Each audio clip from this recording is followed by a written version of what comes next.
Hai, jom belajar jenis-jenis gigi dan fungsinya. Sains tahun 3. Jom belajar bersama Cikgu Cair. Sebelum itu, mari sama-sama kenali jenis-jenis gigi menerusi animasi ringkas ini. Aha, jom kita lihat semula jenis gigi ini.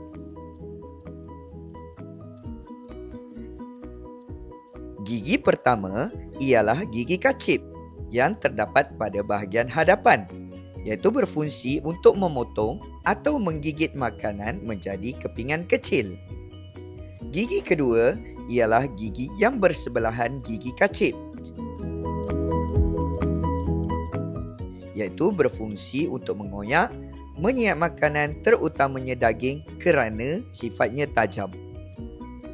Dan yang terakhir sekali, gigi ketiga ialah gigi geraham yang berada pada bahagian belakang dan berfungsi untuk menghancurkan dan melumatkan makanan supaya mudah ditelan.